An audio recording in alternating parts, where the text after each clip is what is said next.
Jabina, I'm sure you heard of this term, food noise.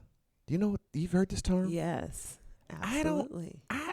This is new, right? Like, people were not talking about food noise 50 totally years new. ago. No, and all these drugs are going to quiet the food noise, and programs are going to quiet food noise. Yeah, it's a new concept because here's the thing about food. You have to eat. Like, you have to eat it.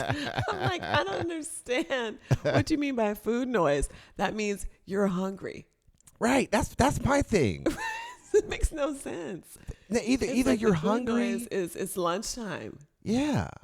I don't know. That was a new term for me. So we're about to talk about food noise amongst other things. Let's start the show.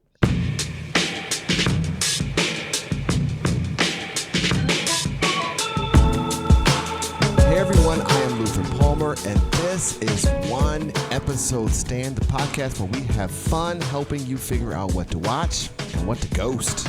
And I'm Jobina Scott. Think of it like one night stands, but for TV shows.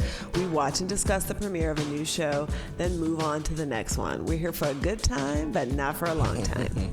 We also dig into some of the bigger questions these shows raise when you're not just watching, but actually paying attention. Jabina, we usually talk about what other shows we're watching. We're going to skip that because there is so much to discuss. There's so much here.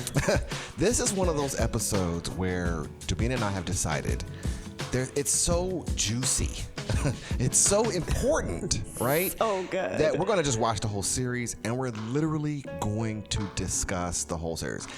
Tell us. Everything. So we're doing. What is the name of this actual show?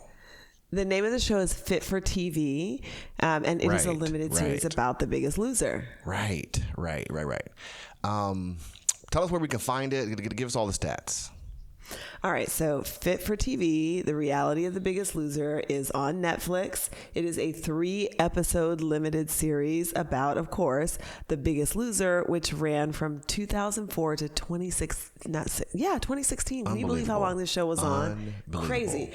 So this is the expose. This is what was happening behind the scenes, catching up with some of the winners.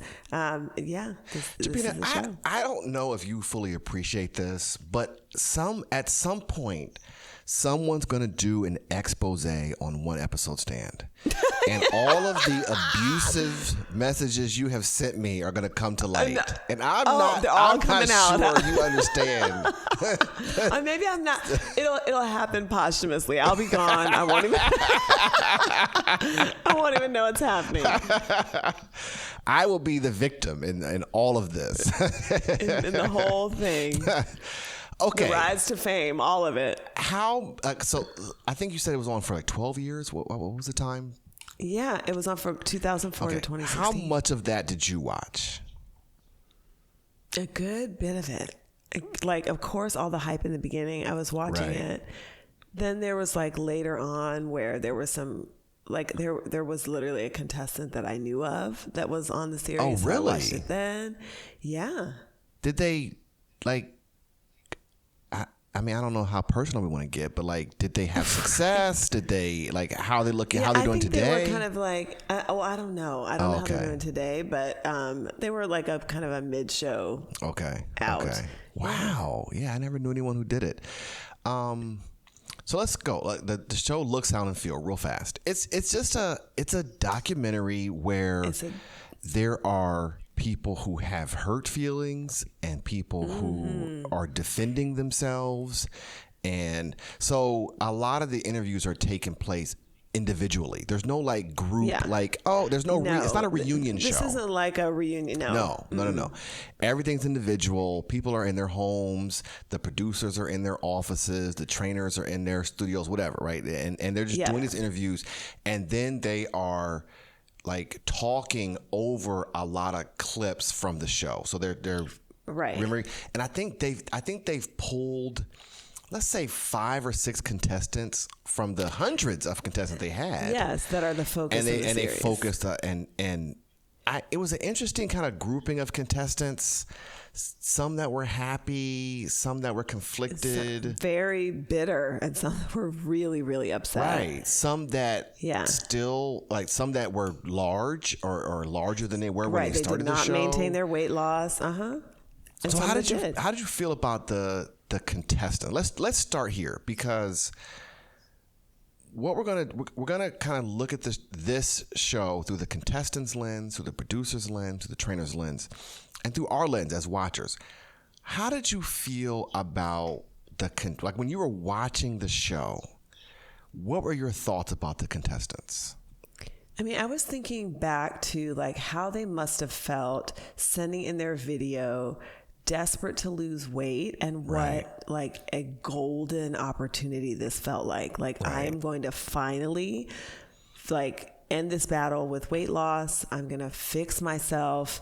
I'm going to do it on a national stage, and I have the potential to like change my whole life. Like, I was thinking about all of them like on the cusp of this show and how they must have felt going into it. Like, just that they could be transformed. And for so many people, especially early 2000s, like, what else were they going to do aside from some aggressive fitness / nutrition program to try to lose weight other than surgery?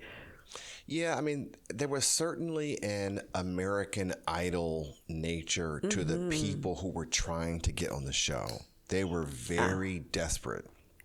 And I think that is a breeding ground for exploitation. Whenever people are desperate, there's a breeding ground for exploitation. And they were exploited. I mean, there's no other way to say it. Some of the contestants, well, I think they knew, right? You had to have known you were going to be exploited. Like they talk about, especially we had to get on that stage. One, you knew what you were getting on to. We had to get on that stage in these, in these like tights and things, and the fat was hanging out. Like you knew you were getting onto it, which is even far to say. Like, I know I'm going to be exploited, but I'm still desperate enough to do it. Yeah, I'm going to do it. Wow. Yeah. Well, and the other thing that strikes me about, like, especially the early parts of the series, I feel like in the early 2000s, it wasn't as clear as it is today how contrived reality shows are. Oh, that's a good point. So on top of like, I mean, I guess we'll have to get to it when we think about the watcher, but like, you don't realize the extent to which these people are being manipulated, how some of these scenes are so contrived, how they're pulling specific things out of specific people to tell a narrative, and not like sitting there drawing conclusions that this is the real person. This is how they really operate. They really act. And I actually had to keep that in mind watching this Fit for TV, right? Yeah. This is also a reality show. This is also curated. And they also have a narrative that they're trying to bring out, right? To make it juicy, to make it interesting, to get people to watch. Because, I mean, the conflict was, and I guess, I don't know if we can do this in a straight line format, because the conflict for the producers was, we have to make weight loss watchable. Like, we have to make this interesting. So they contrived and had these. You can't just get in the gym and work out and film it. No one wants to see that. It's got to be a competition, and there's got to be manipulation. Yeah. Yeah. One of the guys lost 229 pounds in 6 months. Unbelievable. You mean I'm about 217 right now.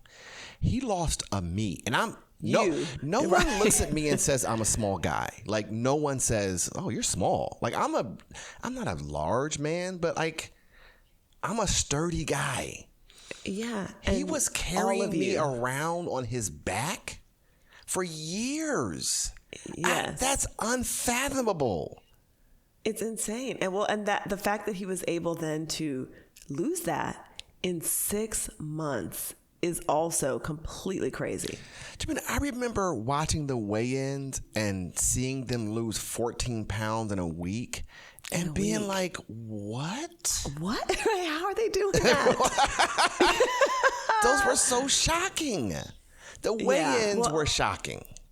They absolutely were. And then you realize like they were working out 8 hours a day. Right. Yeah. They're barely eating. Yeah. Like, of course they're losing 14 pounds a week. Right. There was a woman who felt so positively about her time on the show that she named her child Harper after Bob Harper, one of the trainers. Yes, so they did do there were people who really appreciated the show. People who didn't like it.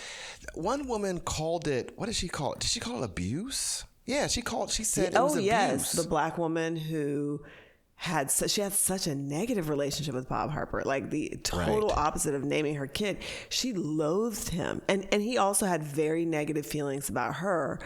But she felt completely abused, mistreated, maligned, misrepresented, all of that by the show. So I think, and that it wasn't a good thing. Yeah, I think she's a good person to center on because she brings in all the issues of the show, right? Yes. Okay. So Bob and Jillian. First of all, Bob was supposed to be the kind, gentle, the nice trainer. Nice trainer. Jillian, have you heard the stuff that Jillian has been saying lately in the media? Yes. I'm like, Jillian, what in the world? Yo, but I think, okay, so Jillian was supposed to be the mean, the aggressive, and there were moments where Jillian was soft and there were moments where Bob was harsh, right? Like, but the general vibe of these people. That was their archetype.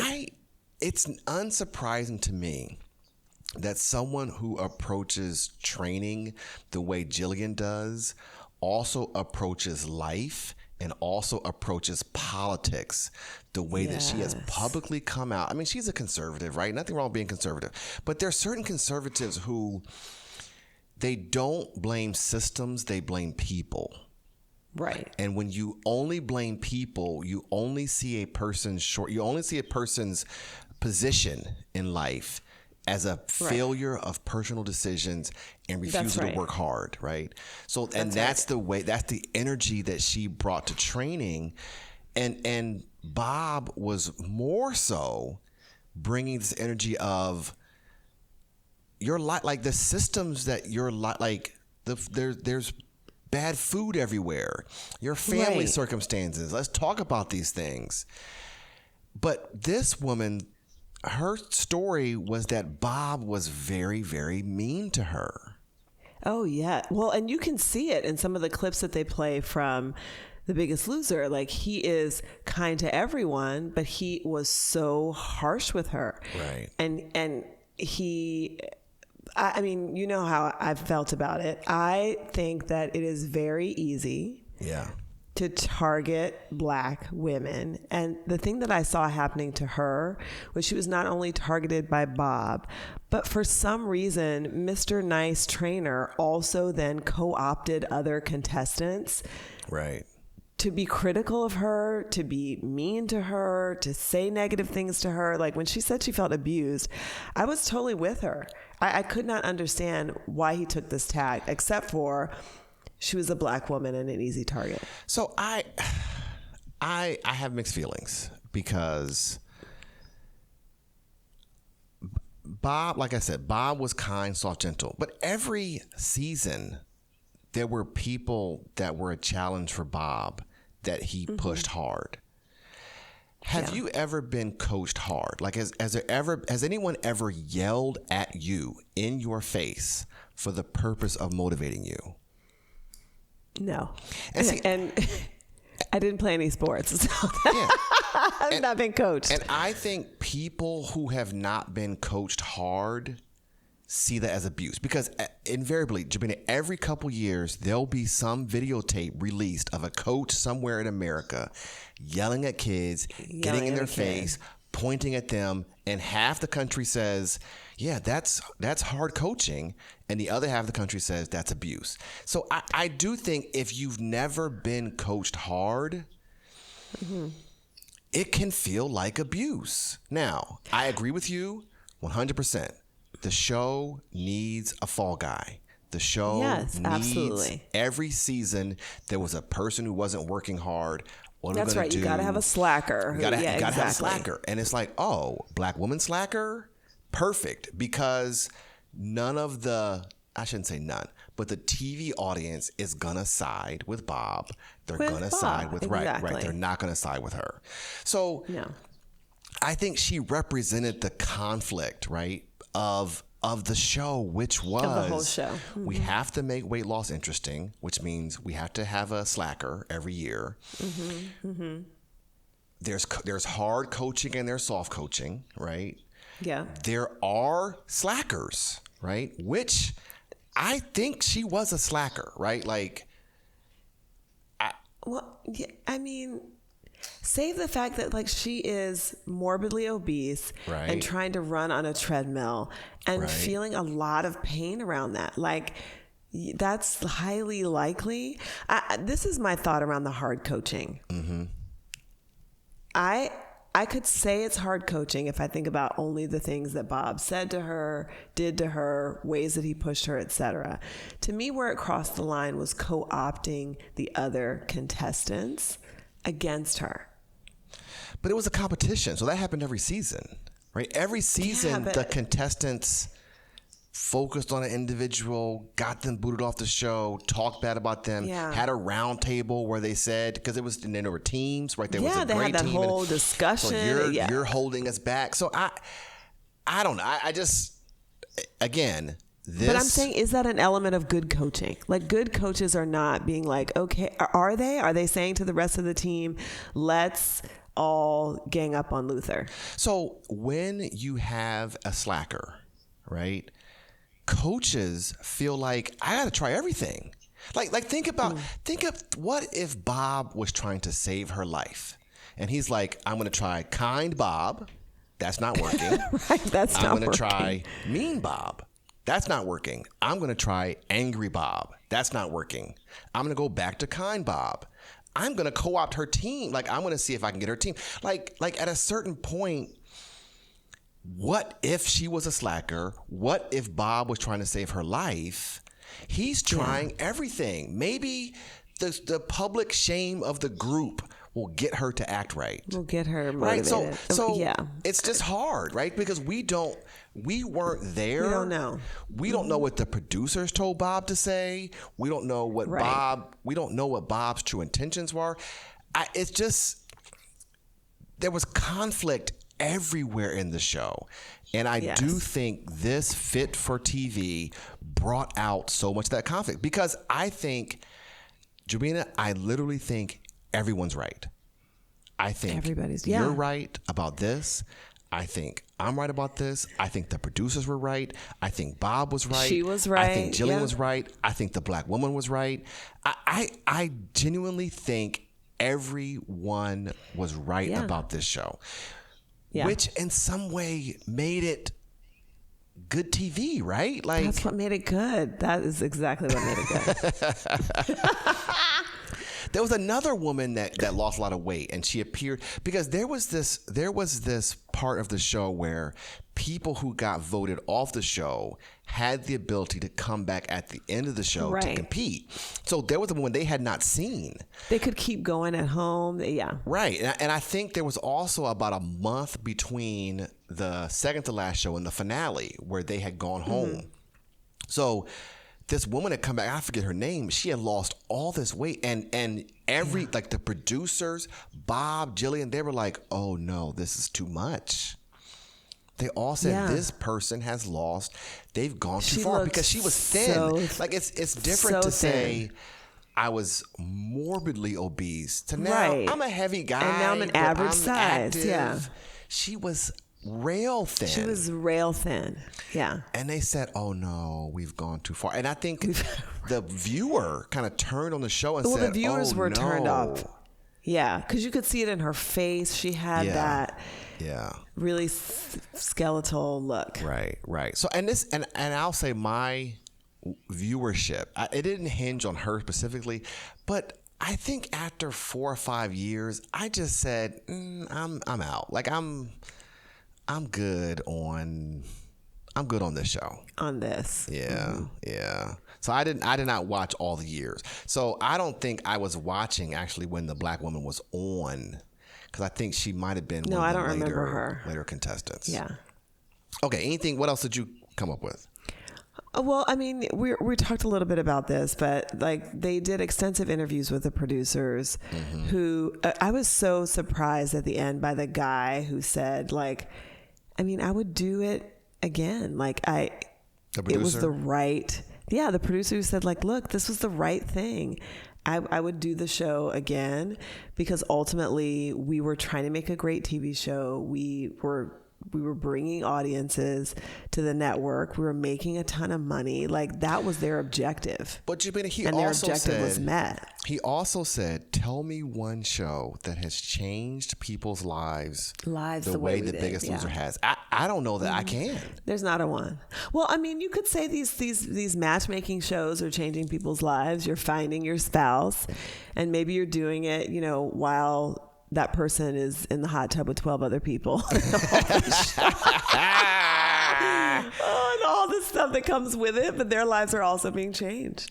But, okay, so let's say The Biggest Loser has 20 contestants, all right? Right. I'm going to say 10 of those contestants lost weight on the show, right? Lost a ton of weight, yes. And maybe 3 or 4 have maintained, right? A smaller percentage, right? Mm-hmm. The matchmaking shows probably don't have that kind of record for... No, they don't. Right? They don't. And matchmaker shows didn't encourage other people, didn't encourage viewers. That's right. To make matches in their own lives, right? So I can get with that this show had such a reciprocating effect. Yeah, I mean, again, there's just conflict. Like he's right on both accounts. Like we made a TV show, we made it interesting. They had Biggest Loser kids. I think that people also thought that was like that was a step too far. Yeah. Who would send their kid to that? Like, yep, you're people going. Are desperate. But people did. Yeah, people did. They had Biggest Loser. I didn't realize they had global shows of Biggest Loser, which makes sense. Oh yes. Oh my goodness. One of the women was asked, one of the participants, she said, would you go back on the show again? And she said, it's impossible to say, which I think summarizes fully. It summed it up. What this show was. Because she was sitting here not as big as she was when she started the show, but also not as small as she was when she left the show. Yeah. So she's in this middle ground. And she had some positive things to say, and she had some negative things to say. And she was like, I don't know if I would do it again. It's hard to tell, yeah. Which is such a... I'm trying to think of a situation in my life where a choice where I made, where I'd be like, I don't know. That's a tough... It's a tough thing to think through. Yeah, and it just shows you the complexity of the experience. I think that's what made it so good. It was complex. It wasn't just entertaining. It was complex, and it caused you to think. It inspired people to action. And I think that's why it had so much longevity, because it was this interesting, nuanced, complicated, like you loved it, you hated it, you felt sorry for the people, you wanted them to win, all of those things. Well, I think fat and body image and weight loss and nutrition are complex. They are very complex. Do you remember the doctor said, if you have struggled with your weight, it's going to be a monkey on your back for the rest of your life. Forever. That was, wow. It was very sobering. And I remember, so I have a cousin who is unsatisfied with her size. And she called me and she was like, she was talking about how she just gets so exhausted from having to watch what she eats and she just wants to lose weight, And I told her, I said, this doesn't go away. Like once, if you lose weight, it will still be exhausting trying to figure out what to eat, because I have friends who have in the single digit body fat, and they spend an inordinate amount of time thinking about what they're going to eat, coming up with strategies to avoid what they don't want to eat. It just never goes away. if you struggle with it, you're always going to struggle with it, which was it was heartbreaking. It was something that I think we knew, that I knew, but it was heartbreaking to hear that. To hear it. It's hard. Because. But don't you think it's antithetical to the American mindset, though, around diet? Like, this is probably why your cousin feels bemused, because it's like our mindset around it is we're going to do this diet, we're going to lose the weight, we're going to be fine. We're going to do this boot camp, this exercise program, this whatever.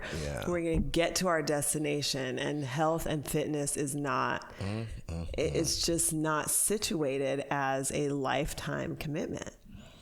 Yeah, and it doesn't help that the food industry is so problematic, and it's profit driven, right? It doesn't help that shows like The Biggest Loser are profit driven. It doesn't show that trainers are profit driven. It doesn't show that every food item in the store was brought to you by profit.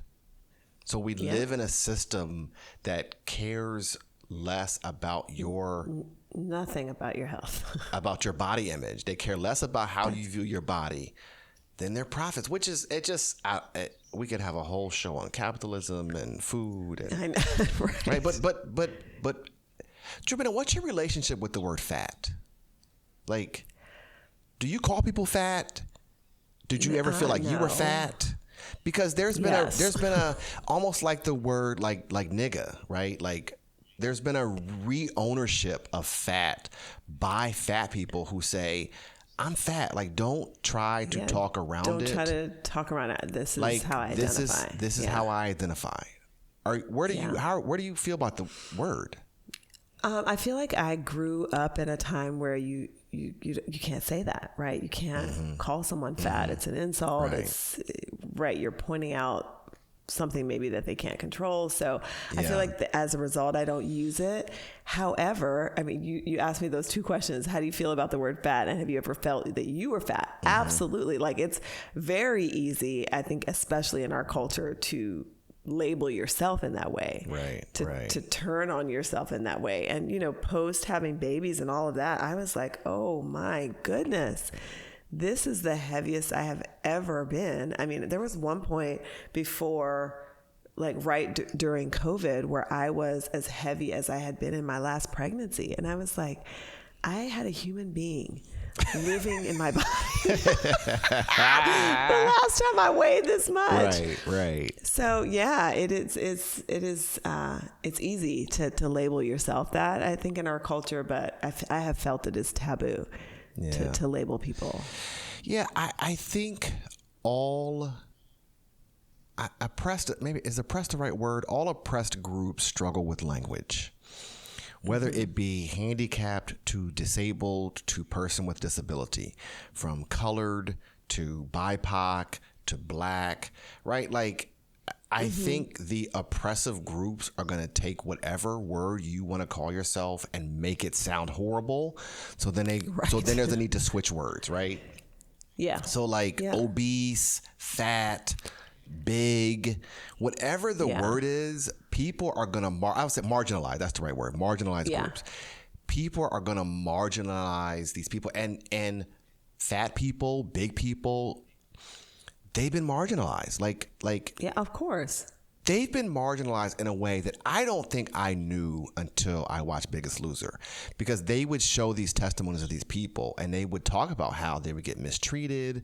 People would say things to them. And I would think like, oh, when I was a teenager, I never thought about big people as being marginalized, which I think means I may have participated in that, right? Yep. If I'm not actively working to protect, and if I don't see, then I will fall victim to what the community does around big people. That's right. And I can't help but believe I probably marginalized. I probably joked. I probably didn't joke to people's face and say, like, I want to hurt you. but I think Right. you can But hurt fat someone jokes, of course, like by other behavior. Yes, Right. I think that was very much part of the culture. And I think so similar to the way that the hoarding show, like I didn't know that hoarding existed, right? Like you have an uncle that kept all the Life magazines from, That's right. and in their The basement Ebony has got magazines. stacked. Yeah, right. Yes. But like it made me aware, like hoarders made me aware of, this is a big deal. And Biggest Loser, and a real challenge for a lot of people. Biggest Loser made me aware this is a big deal. And this is a real challenge. And people's home life and their whole self-esteem, it was eye-opening for me. I remember my sister said she had a friend who they tried to encourage to go on The Biggest Loser. Oh, wow. And the friend said, "What? You think I'm that big?" Whoa. Oh. And they were like, ouch. "Uh-oh." Oh, no. Oh, no. Uh-oh. Right? Like, I guess you can't nominate people. You gotta let them nominate themselves. Right. Like, oops. But the thing about the show was they did mention this too. In the first season, the men were like 320, 340, 360. And then as the show kept going on, they would come in at 460, right? They were bigger and bigger. People got bigger and bigger and bigger because we need to have these big dramatic weight losses. So the show just grew, like it grew literally and physically. So Here's a question I want to get to, and I don't know that we can answer it here, Jobina.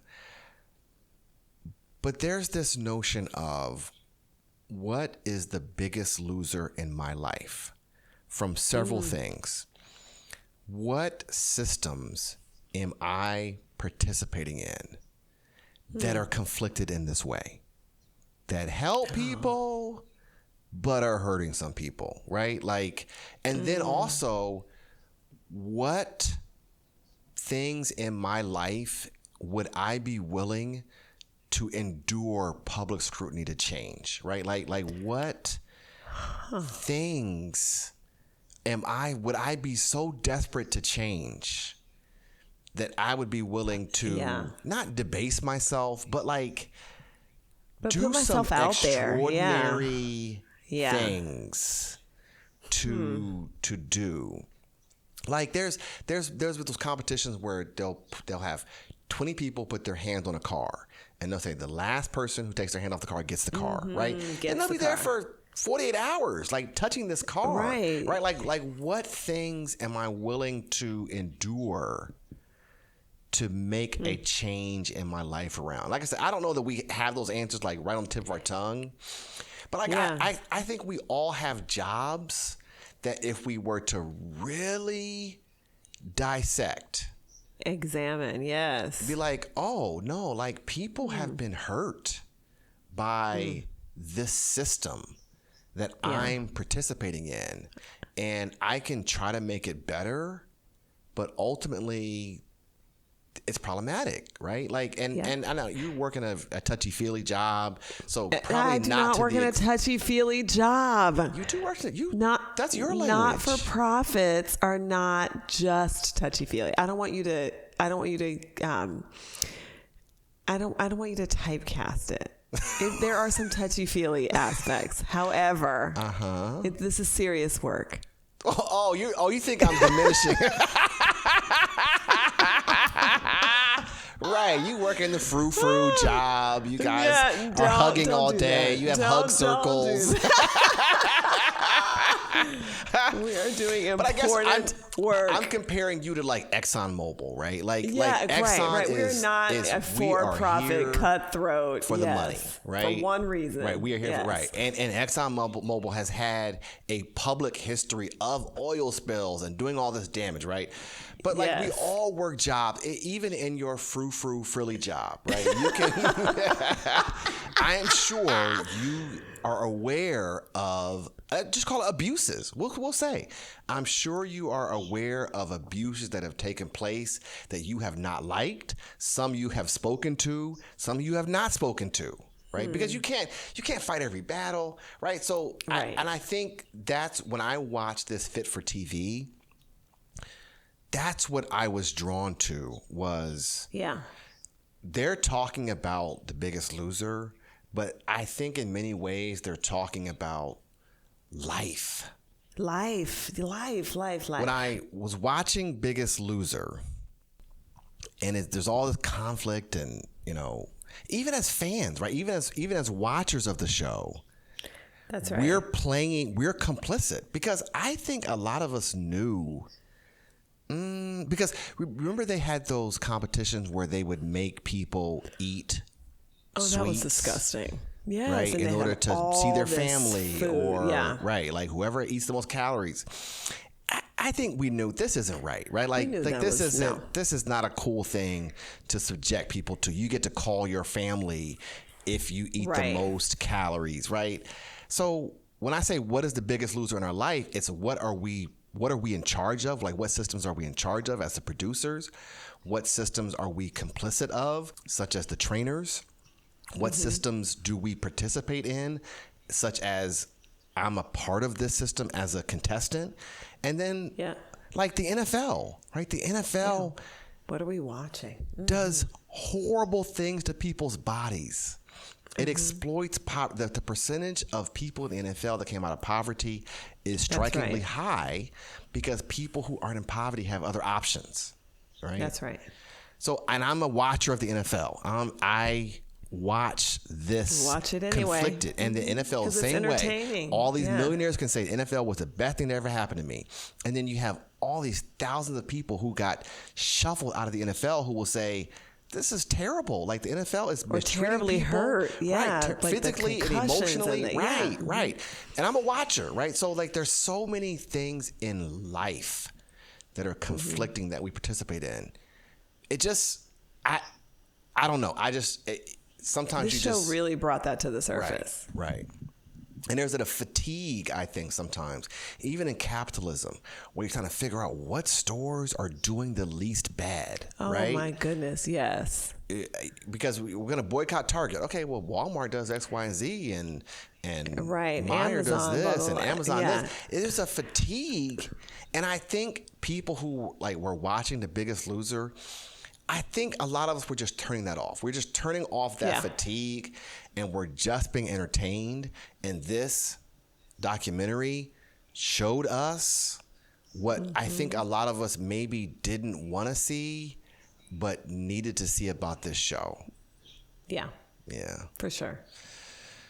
Whew, Jabina, this is a lot. I mean, we can't really do marry, kill, one night stand, but I want to ask you about Bob Harper. Okay. I'm going to ask you marry, kill, or one night stand Bob Harper. Would Bob Harper marry me? What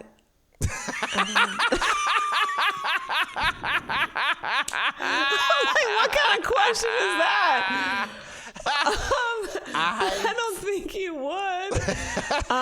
Now for the free personal training alone. I would walk down the aisle with that man in a heartbeat. For the free personal we would training. have the best home gym ever. I would be in the best shape of my life. I don't imagine that he would have to even be mean to me.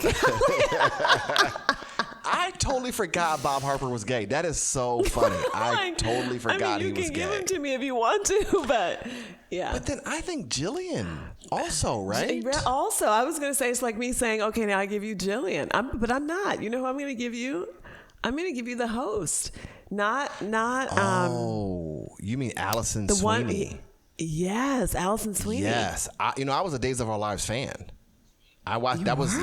Me and my cousins and my brother. Wow. We would watch them because the women were so beautiful. Like the Days of me, Days of Our Lives had the most beautiful women, and that's why we watched it. So we would have years of knowing the stories and knowing the characters. So when she appeared, I was like, oh, I'm watching this. Like, I'm in. What was she, Sam? I think she was Sam with Days of Our Lives. I would marry her in a heartbeat. Like, it would be no hesitation to marry Sam. I didn't watch Days of Our Lives. Yes.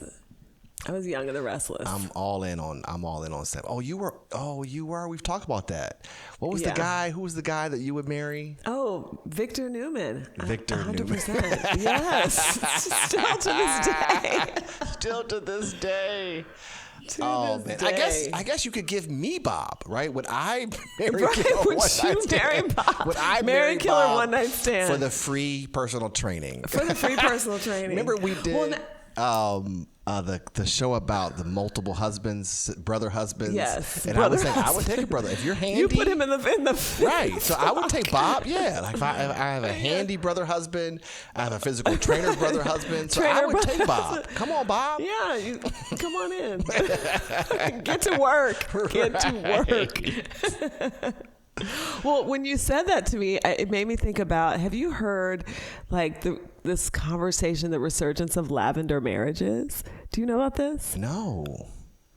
Okay, so it's all over social media. Like a lot of gay men are saying like, look, in this crazy conservative time, like look out, lavender marriages are they're going to return and we're going to be marrying your women. Like we are going to marry them. Oh. They're going to have the time of their lives because we have all of these incredible gifts and assets. Right. So there's a bunch of people on social media saying like, okay, you want to get like super conservative and take away our rights? Like get ready for us to marry your girl. So the lavender marriage is like best friend, like frenzy marriage, basically. Yeah, well, it's we know that we don't share the same sexual orientation. Right. This is a marriage of friendship and convenience. Right. And like we then give each other options within the marriage to do what you do. Yeah, to do what you do, right. but be safe in the world. Because I mean, this was what people were doing when homosexuality was a crime, and all that. Yeah. A lavender marriage. I mean, sister wives, brother husbands, lavender marriages. Like, people just make community and make it work. Community and companionship work for you. Amen to that. Which is so interesting about Jillian, that she has this alternative sexual lifestyle. Yeah, you're ultra conservative, and your rights are going to be taken away. Right. It's always their rights will be taken away, and then when my rights are taken away, I didn't know this was going to happen to me. Yeah. It's the same mentality. Okay, let's just do more or less. Like, what would you have wanted to see more of or less of in this documentary? Was there anything you wanted to see? I think they could have brought in a few more contestants. Mm-hmm. Right. I mean, it was narrow. It was like 4 or 5 people. Yeah. And maybe just a little bit more around like the stats. Like to your point, you were sort of going through the mental math of like, okay, there were 20 people, maybe 10 lost weight, maybe 3 kept it up. Like I would really want to know, what is the actual statistical success of the show? How many people were on? Right, how many people lost weight while they were on the show? How many people maintained it? Right. Yeah. More contestants. So there was one thing I wanted to mention too about one of the contestants. She said, the one who said I wouldn't know if I'd be on the show again, and she said, I'm not gonna ever be the size I was when I left the show, and that's okay. Mm-hmm. Yeah, I don't think that's okay, Jobina. I don't think she believes it's okay. I was watching. I saw a cover of like People magazine. You know that show? We had a joke about this show about the Sterling K. Brown. Is that his name? Uh-huh. Where he was adopted. And what was that show? This Is Us. Okay. There was a larger white woman on that show. And I saw the cover was her on this magazine, and she was saying, like, I'm okay with my body now. Jamina, I've gotten to the point where I do not believe people when they say that. I think they're trying to convince themselves, and I think people have moments where they're okay. But I think people who have body image, just like if you struggle with weight, it's going to be on your back forever. I think people who have body image are largely going to have body image the rest of their lives.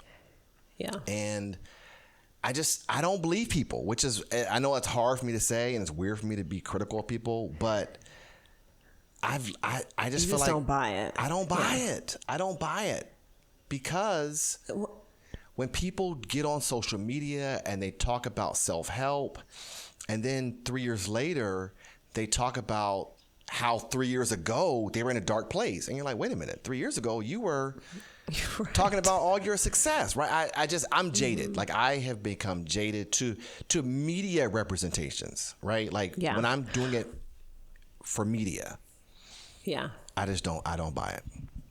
I can see that. I mean, because I think about, even because I talked about how I felt during COVID, where I was as heavy as I had been when I was pregnant, and subsequently I've lost weight, but it is such a slippery slope, because I think about like the time that I sailed past my goal, and then that became where I wanted to be. Right, it was like, but your goal was something else. Your goal was 10 pounds more than, and now that becomes the standard. And I can still look at myself and see like, oh, I would fix that. I would work on that. So I totally agree with you that it's, everybody is critical of their body. And also, like, the world is just not made to cater to someone that large. Like, you're going to have trouble buying clothes. You're going to have trouble in a plane. You're going to, like, there's so many places that are going to make you feel like it's not for you, that I feel like you've got to be wrestling with it. Yeah. One other thing, though, that I wanted more of that the show didn't give was a real conversation about these weight loss drugs that are now available. Right. They did this weird little nod to Ozempic. They did. But it didn't fully address the show was relevant in a time where these options were not available. And now they are. And what does this mean for people who are in pursuit of weight loss? Like, I just felt like they could have done a lot more with it, and they didn't develop it the way that I think they could have. Yeah, I think they it may have been a situation where they had shot the show, and then here comes Ozempic, and they're like, oh, we got to add in a couple. We got to add a little Ozempic because they asked the black woman that we talked about a lot about, where she felt like she got abused, because this whole time you're looking at her and she does seem relatively thin, right? Yeah. So you're thinking, did the show work for you? Did it not work for you? And then she comes out and says, like, I use it and I'm happy. I'm happy to have used it. And then you wonder, like, I wonder, 10 years from now, is she going to be on a show about how bad Ozempic was, right? Like, it's just like, I don't know. But the more or less that I was referring to, and it goes along with what you're saying too, is after a while, I sort of cared less about the producer's perspective. I sort of cared less about the trainer's perspective. There was a doctor that was highlighted, his perspective. I wanted more of the contestants. I wanted more contestants. I wanted to hear, what are your stories since then? What were your stories on the show? What are your lives like? Because ultimately the show was about people, and I'm interested in people. So I wanted more of the people. More of them. More of those people who can say, I'm in a better place now. Who can say, here's the way this show negatively impacted me. That's what I became more interested in, which is ultimately why I watched the show in the first place, The Biggest Loser. Right. Because I was interested in the people. The people. And I, to your point, like, they did a good job with the people who were on the show. Right. So I think they could have handled more stories like that. Because I think about the guy who gained all of his weight back. Like, I thought they did a really good job of digging into how that made him feel. Like, he talked about he initially wasn't going to come on the show. Come on the Fit for TV. Like, he wasn't going to come back and be a part of this documentary because he had fallen so far from where he was. He talked, I mean, the language that he used, he's just like, my wife and I are like, we got to get on this. Like, still, he has that same feeling that he had in the early 2000s getting on this show. I wonder about, like, just the arc of feeling when you have been so public about something you've done and you've lost all this weight in your community, what it felt like to these folks to be creeping back up, and the conversations they had to have with people that they know who care about them. And I just imagine it had to be so difficult. And I would have wanted to hear more from people in that regard. I'm going to ask you a personal question, Jabina. How often do you weigh yourself? Every day. Every day. Every single day. I'm sometimes twice a day. Whoa, really? Yeah. So here's what happened. Let me tell my weight loss journey. What's your weight loss story? There was a point in my life where I lost like 30 pounds over the course of a year. Yeah, maybe a year and a half. I lost 30 pounds.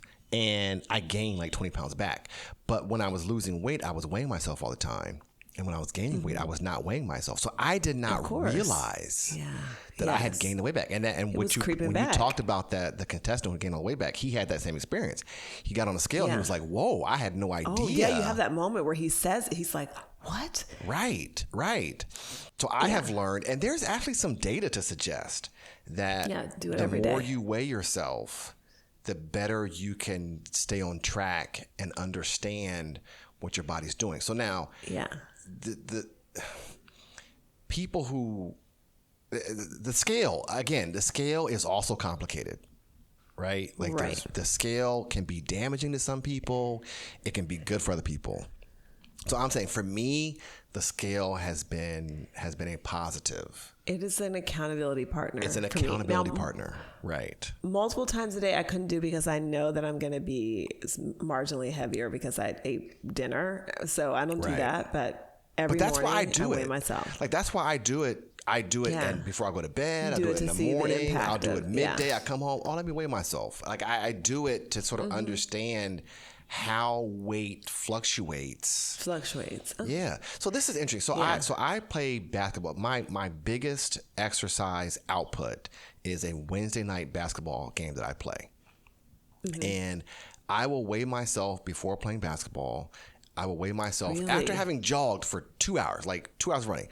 No weight change. But Jabina, overnight, the next morning, you are going to I'll be down 3 pounds. Like from sleeping 7 hours, I'll be down 3 pounds. It is such an amazing, that's another reason I weigh myself so much, because it's interesting to see how the body, like how the body moves weight, and drinking water and sitting on the toilet, like all these things, how much they impact weight. So I weigh myself all the time because of that. Well, and you know what I did? I got a fit track. So it's the scale that tells you everything. So it's not just how much you weigh. It's your BMI. It's your bone density. It's your muscle mass. It's your metabolic age. It's everything. And you track it on your phone. So same thing. I like to understand the data because I can be the same weight and be losing muscle. So I'm always trying to keep up with that too. I think there's a market for someone to come back with not an expose, but an introspective. One of the people said the Biggest Loser should have done testimonials on these people. And I was thinking, they don't need your testimonials, right? Like the Biggest Loser was making so much money. They weren't invested in the aftercare part. Like they don't that's right. The whole aftercare conversation. Yeah. They're like, how could we have done that? We didn't have the resources for that. It's just which was a lie. That was so much money. First of all, that was a lie. It's a lie. They had the resources. Yeah, but they didn't need it. They don't need it. No, because we have 75,000 applicants for the next season. So all and your struggles and your hate for the Biggest Loser. Good luck. Good luck. Good luck. We'll see you in the expose in 15 years. That's right. But by then we will have all made our money and we'll be just fine. So, all right. Anything else, Jabina? We have covered. We have covered a lot of ground. The Biggest Loser, everything. Thank you all for listening to one episode. Stan, if you enjoyed this episode, you can subscribe to the podcast to be alerted when new episodes drop. If you're listening on iTunes, please give us a rating. The theme music is Freedom by Paradox Hip Hop, and we'll be back next time with another series premiere. Jabina, let's end on this. Every story has a moral. What was the moral of this episode? Yes, I usually have something funny to say. This one, I've got some serious things to say in terms of the moral. One is think about the systems that you participate in and where you might be complicit in things that are not okay. And just ask yourself the question, do I want to be doing this? Should I be doing this? So that's one. And then I think the thing that was most powerful that you said was around this idea that every single person was right. Like, issues are complex, folks. Right. Like, multiple people can be right, participating in the same circumstance, in the same story, in the same experience. So just leave room for complexity, read more, think more, ask more questions. Multiple people can be right. Yeah. My moral is there are some men out there who like big women. Your moral is all the girls can't lose weight. All the girls can't lose weight, because I know some men out there who will be very sad about that. So sad. when you see a little guy walking down the street with a big woman, that little guy is smiling. He is happy. In heaven. All right, everybody. We'll see y'all next time. Bye, everybody.